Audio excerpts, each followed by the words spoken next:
ایک زمانے کی بات ہے، بغداد کے قریب ایک چھوٹے سے گاؤں میں ایک نیک دل اور دیانتدار نوجوان رہتا تھا جس کا نام عمر تھا۔ عمر غریب تھا مگر دل کا بہت صاف، عبادت گزار اور ہر وقت اللہ پر بھروسہ رکھنے والا۔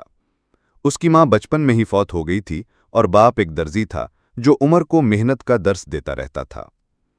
ایک دن عمر نے فیصلہ کیا کہ وہ علم دین حاصل کرنے کے لیے بغداد جائے گا۔ اس کے والد نے اسے رخصت کرتے ہوئے کہا، بیٹا ہمیشہ سچ بولنا، چاہے حالات جیسے بھی ہوں، اللہ سچوں کے ساتھ ہوتا ہے۔ عمر نے اپنے کپڑوں میں تھوڑے سے سکے سی لیے اور بغداد کی جانب سفر پر روانہ ہوا۔ راستہ لمبا اور دشوار تھا۔ بیابانوں سے گزرنے کے بعد جب وہ بغداد کے قریب پہنچا تو کچھ ڈاکوؤں نے اس کا راستہ روک لیا۔ ڈاکوؤں کا سردار بہت سخت دل انسان تھا۔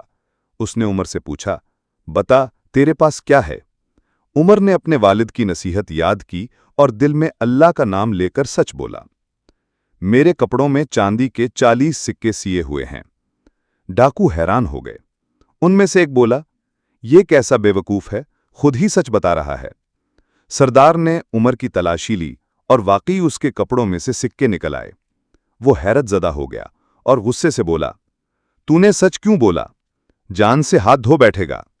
عمر نے نرمی سے جواب دیا، میرے والد نے مجھے اللہ کے نام پر وعدہ لیا تھا کہ ہمیشہ سچ بولوں گا چاہے کچھ بھی ہو جائے۔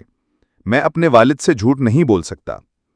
یہ سن کر ڈاکو سردار خاموش ہو گیا۔ اس کی آنکھوں میں آنسو آ گئے۔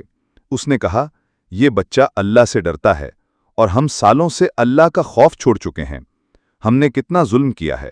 پھر اس نے اپنے ساتھیوں کی طرف دیکھا اور کہا، آج سے ہم لوٹ مار چھوڑ دیتے ہیں۔ اگر یہ بچہ سچ کی خاطر اپنی جان قربان کرنے کو تیار ہے تو ہمیں بھی توبہ کرنی چاہیے۔ وہ سب کے سب ڈاکو طائب ہو گئے اور عمر کو بغداد تک پہنچایا۔ وہاں عمر نے علم حاصل کیا، کئی سالوں تک دین کی خدمت کی اور جب واپس اپنے گاؤں آیا تو عالم دین بن چکا تھا۔ عمر کی سچائی کی بدولت کئی لوگ راہ راست پر آ گئے۔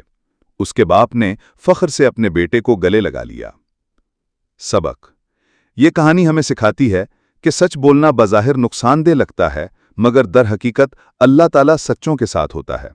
سچائی انسان کو نہ صرف عزت دیتی ہے بلکہ دوسروں کی زندگیاں بھی بدل سکتی ہے۔